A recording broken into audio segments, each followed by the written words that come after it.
movie review on the internet today, the A-List Review. I am your host, Wes Troop, and today marks the release on DVD and Blu-ray of one of the biggest hits of the summer. This is my review of the 2011 action/adventure thriller, Fast 5.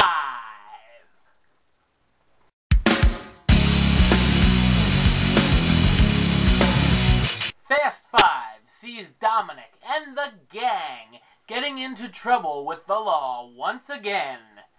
What a surprise. And stuck between a Brazilian drug lord, interesting guy to know, I guess, and a badass federal agent. So, Vin Diesel is here once again to reprise his role as Dominic Toretto. And let's hope everyone knows who that is. If you're watching wondering about the fifth part of this series and you don't know who Vin Diesel is. Paul Walker plays Brian O'Connor, who is Vin Diesel's buddy, I guess you could say, kinda, sorta. Jordana Brewster plays Mia Toretto. Jordana plays Vin Diesel's sister, Paul Walker's girlfriend. Dwayne Johnson, yes, Rocky, plays Luke Hobbs, who is the badass federal agent. The most electrifying federal agent in entertainment, baby. Tyrese Gibson is back to play Roman Pierce. He was in Part 2. Chris Ludacris Bridges, also from Part 2. Yes, Ludacris. Mr. What You Got in That Bag? Yeah, he plays Tej Parker, also from Part 2. Matt Scholes plays Vince. I believe he was in the first film. Sung Khan plays Han. Ugh, there's a tongue twister. Han was in the third film, and yeah, spoiler alert, he died. But evidently, you know, these films took place before the third one for some ungodly reason. Who knows? And Gal Gadot, major hottie, as they say in the commercial, major wow factor. She plays Gazelle Haribo.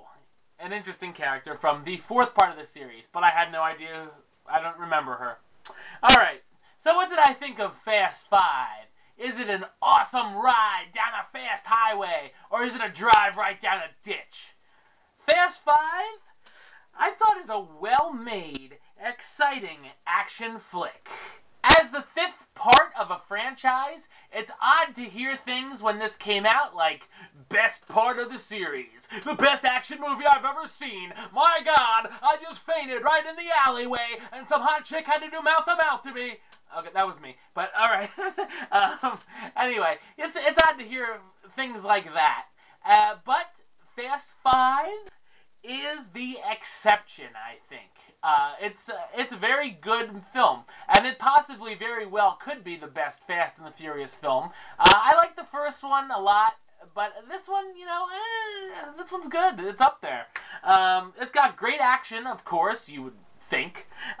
You gotta love the final chase scene. The final chase scene, it was awesome. No other words to basically describe it. But it's not just mindless car chases. It's not, you know, go race! It's got a good story to it as well. And it's a smart story, too. Yeah, even more surprisingly, it's a smart story. There's some fun comedy here as well, which is a breath of fresh air.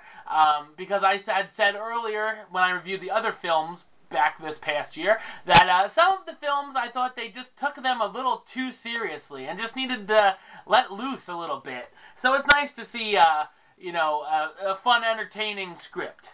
The returning cast is great. Definitely, you know, the main characters. And a highlight is definitely Vin Diesel versus Dwayne Johnson. Yes, it's no surprise, I'm a big fan of Johnson. Wow, did that come out wrong. But, meaning The Rock. And he gives a great performance. He keeps the movie rolling along to a pretty nice pace, and he brings a little bit of new spice to the franchise. Can you tell I'm a Dwayne Johnson mark? Anyway, while Dominic says this is one last job in this film, Of course, we all know better. And as a 6th and even 7th part have been talked about. Whether Vin Diesel will return is the question, duh. But and most of them. After the credits, a little bit halfway through the credits, I guess, there is a little scene which is kind of a spoiler, which proves that they'll be in the 6th part actually, and it has a nice cameo in there. So definitely check out about halfway through the credits. It might take Fast 5 a little bit to rev up its engine, but once it gets going, hang on to your ass for an exciting ride. Therefore, the A-List gives the film Fast 5 the rating of Do It. If you're a fan of the series, I would definitely check out Fast 5. Don't count it short for anything. So, if you're looking for it, you can. Well, you can't get it through Netflix or Redbox yet, unless you want to wait 28 days. But you can find it at a DVD store, or a Blu-ray store, whatever, near you. Fast 5 isn't the only new Blu-ray, DVD, whatever, that comes out today. You can pick up The Lion King. I'll post my link to that review. And you can pick up Scream 4, Oh Rat Hayden. I'll post my link to that review as well. And all the Fast 5 films. So look for lots of links in the description of this review. So peeps, till tomorrow, don't miss one single A-List second. You can subscribe to me right here on YouTube. You can like me on Facebook. Follow me on the Twitter. And of course, you can check out this review and every review at RottenTomatoes.com. So, peeps, until tomorrow, back for another Horror Mania. Woo! Till then, troop